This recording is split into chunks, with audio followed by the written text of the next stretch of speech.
again, I'll be reading part 3 of question 1. How did life begin? Okay, so here I go. Researcher Hubert P. Yockey, who supports the teaching of evolution, goes further.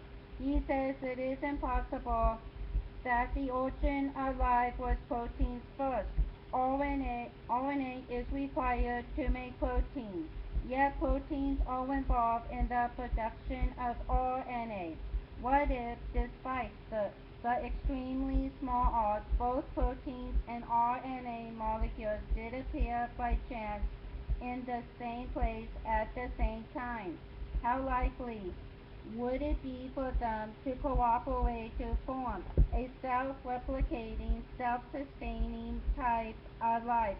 The probability of this happening by chance, given a random mixture of proteins and RNA, seems ASTROMICALLY low, says Dr. Carol Cleland. The footnote reads, Dr. Cleland is not a creationist. She believes that life arose by chance in some fashion not yet fully understood. End of footnote. A member of the National Aeronautics and Space Administration's Astrobiology Institute. Yet, she continues, most researchers seem to assume that if they can make sense of the independent production of proteins and RNA under natural PRIMORDIAL conditions, the coordination will somehow take care of itself. Regarding the current theories of how these building blocks of life could have arisen by chance, she says none of them have provided us with a very satisfying story about how this happened. Why do these facts matter? RNA1 is required to make proteins too. Yet proteins are involved in the production of RNA. How could either one arise by chance, let alone both? RIBOSOMES3 will be discussed in section 2. 1, 2, 3. If the creation of complex molecules in the laboratory requires the skill of a scientist, could the far more complex molecules in a cell really arise by chance? Why do these facts matter? Think of the challenge facing researchers who feel that life arose by chance. They have found some amino acids that also appear in living cells. In their laboratories, they have, by means of carefully designed and directed experiments, manufactured other more complex molecules. Ultimately, they hope to build all the parts needed to construct a simple cell.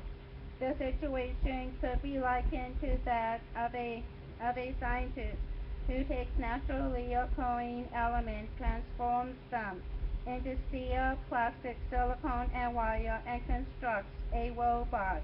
He then programs the robot to be able to build copies of itself. By doing so, what will he prove? At best, that an intelligent entity can create an impressive machine.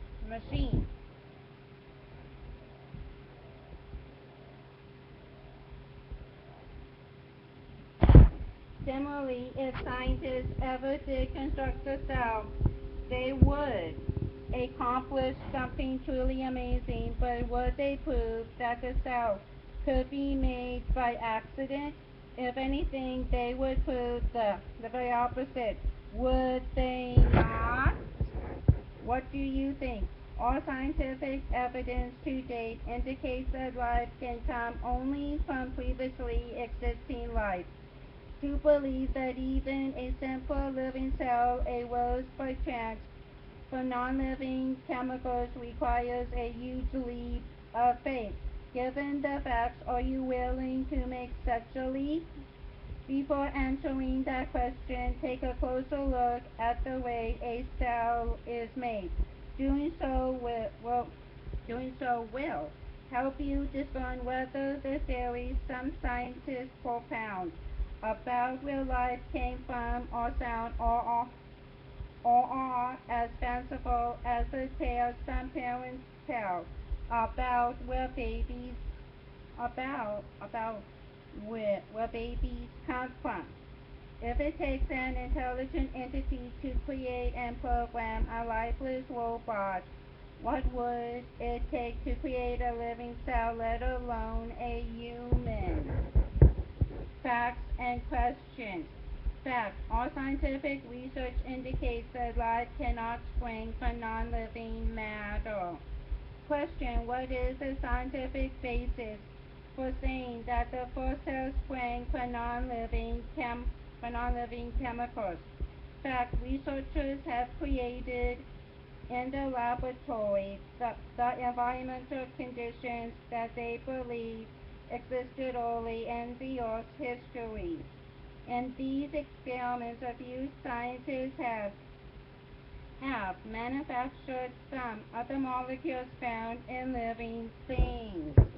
Question. If the chemicals in the experiment represent the Earth's early environment and the molecules produced represent the building blocks of life, whom or what does the scientist who performed the experiment represent? Does he or she represent blind chance or an intelligent entity? Fact. Protein and RNA molecules must work together for a cell to survive. Scientists admit that it is highly unlikely that RNA formed by chance.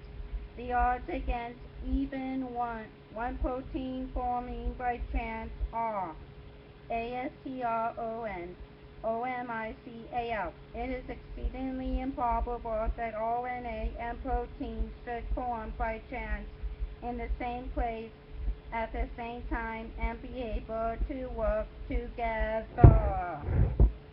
Question. What takes greater faith to believe that the millions of intricately coordinated parts of a cell arose by chance, or to believe that the cell is a product of an intelligent mind?